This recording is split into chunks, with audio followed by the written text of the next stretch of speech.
Welcome, Cancer, to your Sagittarius full moon 2 week forecast for the ascendant, the sun, or the moon. On the 31st of May, the second full moon of the month occurs in the free spirited Sagittarius. We can talk about that from a general viewpoint, but each lunation has its own unique identity.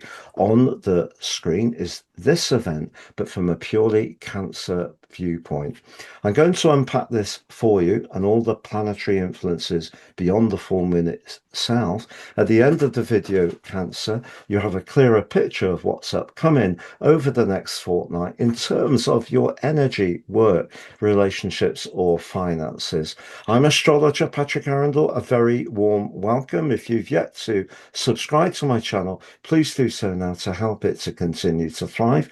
But please also click or tap the bell notification symbol.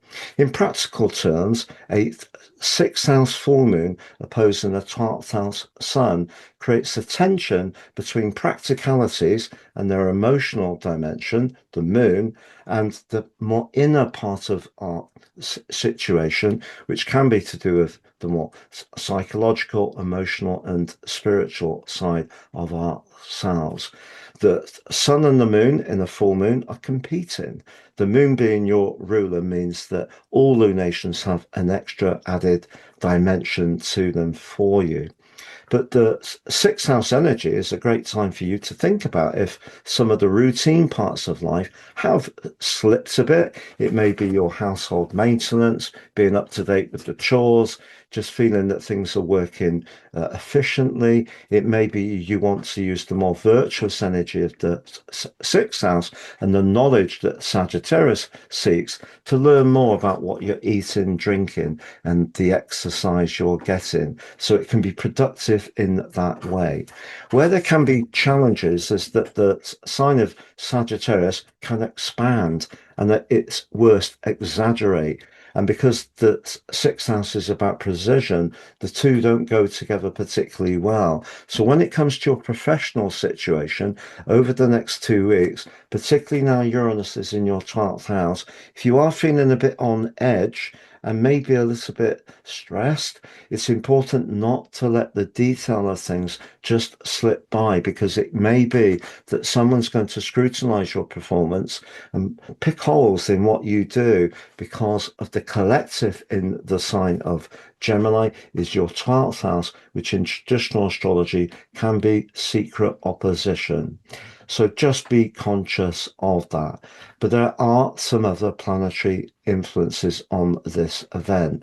If we look at the players in your zodiac sign, we have Venus and Jupiter. Now they're going to come together in week 2 of June in the most beautiful of ways. A very rare alliance in your sign, which is exact on the 9th. Look out for my deep dive on that.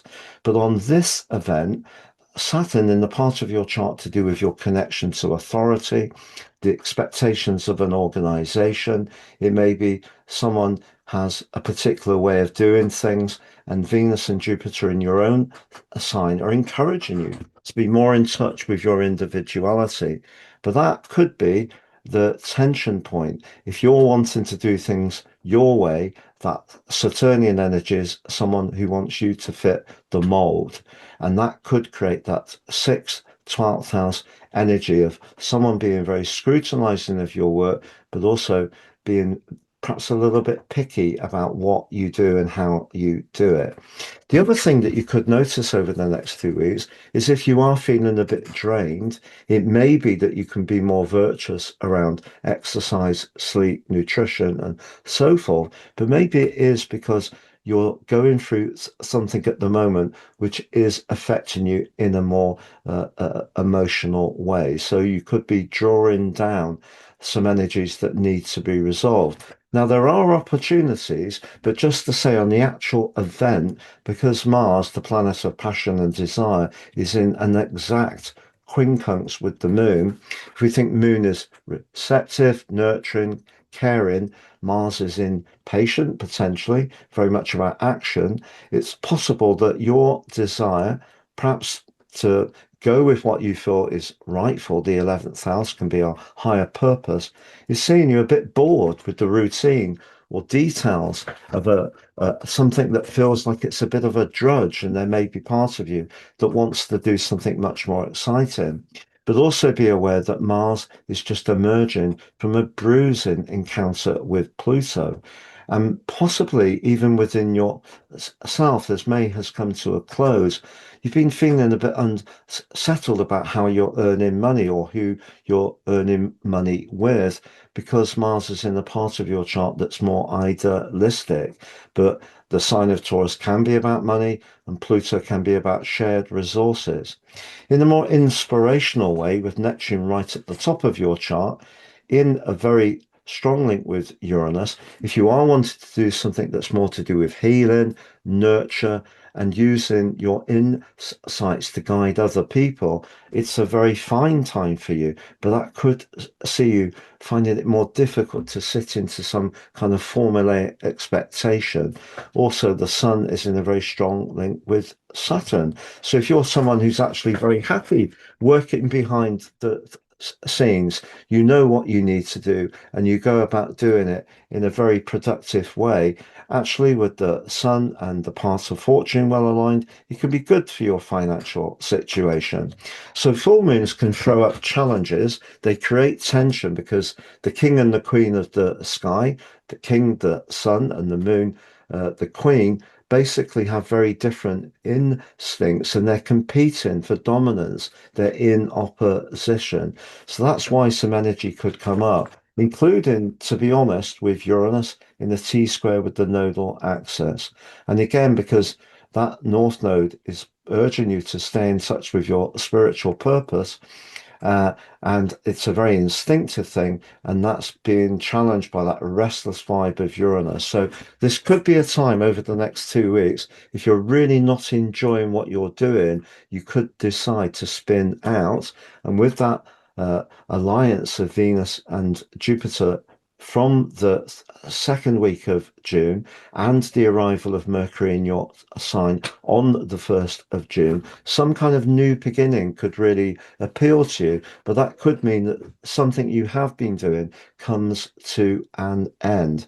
But particularly if you're needing to work with a very a bit of a stickler when it comes to a line manager, maybe they're a micromanager standing over your shoulder, or wanting constant updates on things that you're already keeping them very much informed with, that could be quite tough for you. I'm going to unpack those 4 areas of work: energy, relationships, and finances next, Cancer. But just to say, I've reduced the price of my personal horoscope reports, now 3 for the price of 1. For a long time, it's been buy 2, get 30% off. But I am realizing that people are feeling this cost of living increases. So the one you pay for is your life roadmap report, which helps us to understand the patterns that play out in our situation, get a more intimate understanding of those energies and how to work with them better future forwards. 3, your 12 months transit forecast, and your draconic soul karmic analysis. If in your natal chart, your north node is not late in Pisces or early in Aries, your draconic chart can look very different indeed from your nativity. And it can help us to look at life, astrology, and ourselves in a very different but very profound way. Please see the link below for more. If you've yet to watch your June monthly forecast, Cancer, please join me with that video on screen. If you've yet to watch your Mars in Taurus 6-week forecast video, please check that out too. If you'd like to work with me one-to-one, absolute pleasure. I work with people the world over, every single continent. Please check out my testimonials below.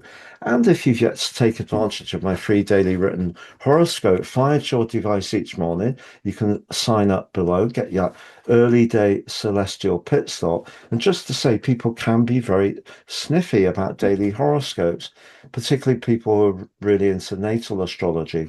But you know, it's an observation of the dominant planets and their influence each day. I don't tell people what to do. I don't tell people how it will be. I tell them how the planets are, and that gives us the option, that knowledge, to react in a better way. Please see below. So, to summarize, when it comes to your energy, I think you do need to be aware if you're feeling a bit physically drained, has it got an emotional root?